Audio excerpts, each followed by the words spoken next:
اس لیے کہ ظاہر بات ہے قرآن مجید میں مستقبل کے بارے میں خود حضور سے کہلوایا گیا، وَإِنْ أَدْرِي أَقَرِيبٌ أَمْ بَعِيدٌ مَا تُوعَدُونَ، لوگوں مجھے معلوم نہیں ہے کہ جس بات کی تمہیں خبر دی جا رہی ہے وہ قریب آ چکا ہے یا دور ہے۔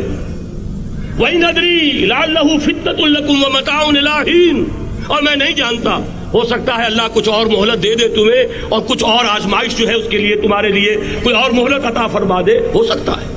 تو میں بھی کسی دعوے سے نہیں کہہ رہا، لیکن دو امکانات ہیں۔ امکان نمبر ایک کیا ہے؟ ابھی عالم اسلام کا ایک سالڈ بلاک ہے جو یہودی ورلڈ آرڈر کی نگاہوں میں کھٹک رہا ہے۔ میں کھٹکتا ہوں دل یزداں میں کانٹے کی طرح۔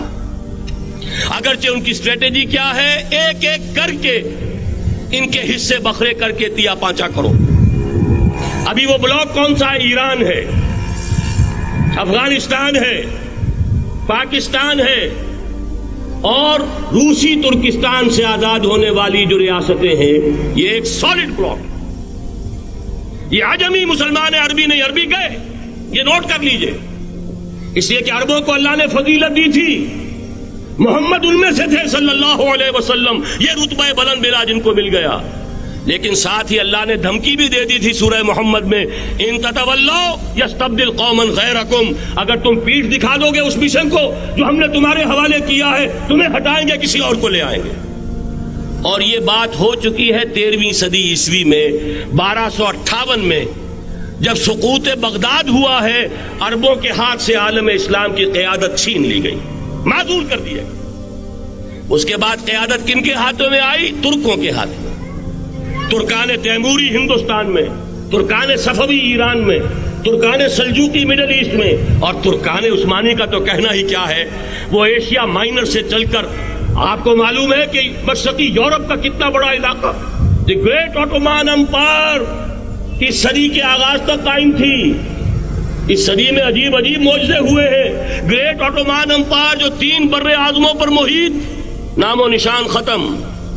The great U S S R, نام و نشان ختم۔ اب تو روس صاحب ایک ملک کی حیثیت سے رہ گئے۔ یہ اس صدی میں دو اور وقت نہیں ہے میں اور آپ کو کیا بتاؤں، اس صدی میں تو بڑے بڑے عجیب عجوبے ہوئے ہیں، بڑی بڑی 2 عظیم جنگیں ہو چکی ہیں، تیسری جو ہے سر پر کھڑی ہے، دور نہیں ہے، جس کو حدیث میں کہا گیا ہے الملحمۃ العظمی، تاریخ انسانی کی عظیم ترین جنگ، اور وہی صلیبی جنگ جس کا آغاز بوسنیا سے ہو چکا ہے۔ بہرحال اس وقت جو میں کہہ رہا تھا، ورنہ میرے پاس تو یعنی یہ کہ درد دل کہنے کے لیے وقت نہیں ہے، مجھے اپنی بات کو محدود کرنا پڑ رہا ہے، لیکن میں اب آ رہا ہوں اصل موضوع کی طرف، کہ ایک امکان تو یہ ہے کہ اس بلاک میں اسلام کا احیاء ہو، اور اس کے لیے کچھ نویدیں بھی موجود ہیں احادیث نبویہ میں۔ وہ تو آپ نے سنا ہوگا اقبال کا شعر، میرے عرب کو آئی ٹھنڈی ہوا جہاں سے، میرا وطن وہی ہے، میرا وطن وہی ہے۔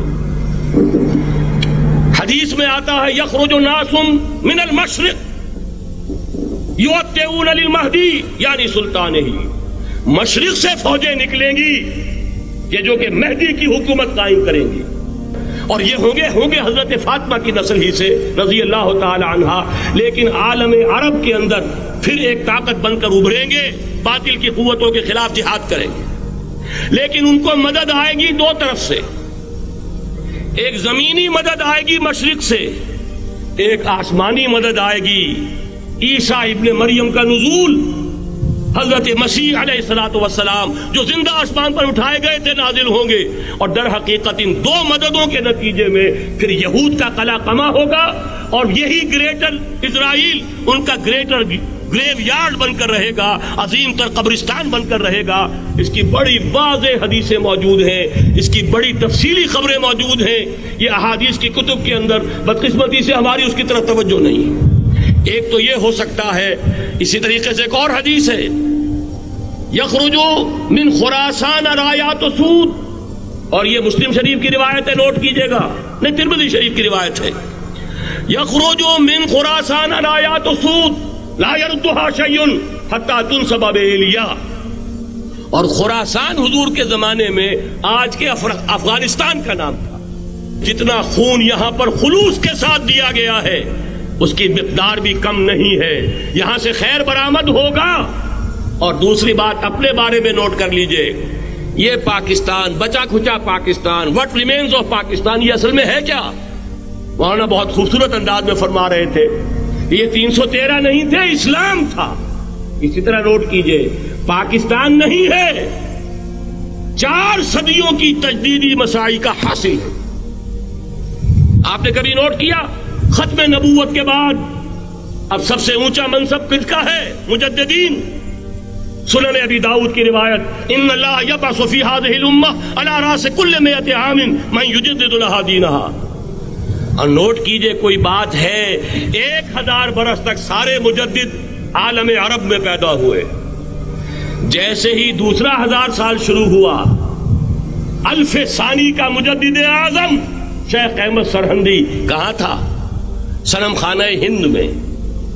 حاضر ہوا میں شیخ مجدد کی لحد پر، وہ خاک کے ہے زیر فلک مطلع انوار، گردن نہ جھکی جس کی جہانگیر کے آگے، جس کے نفس گرم سے ہے گرمی آرار. وہ پھر 12ویں صدی کا مجدد اعظم امام الہند شاہ ولی اللہ دہلوی، 13ویں صدی کا مجدد اعظم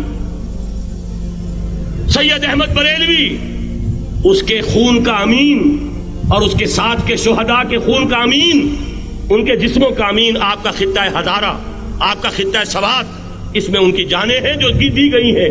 اور وہ نہایت میں آپ سے عرض کر دوں، دور صحابہ کے بعد اتنا خالص اسلامی جہاد پوری مسلمان تاریخ میں نہیں ملے گا جتنا وہ تحریک شہیدین کا. 14ویں صدی ہجری میں شیخ الہند جیسا مجاہد اعظم کہ انگریز نے گرفتار کر کے قید بھی کیا ہے، تو کہاں؟ ہندوستان میں نہیں، کہاں؟ جزیرہ سائرس، کیا نام تھا؟ مالٹا، جزیرہ مالٹا بحر روم میں. اقبال کے نفس سے ہے لالے کی آگ تیز، ایسے غزل سرا کو چمن سے نکال دو.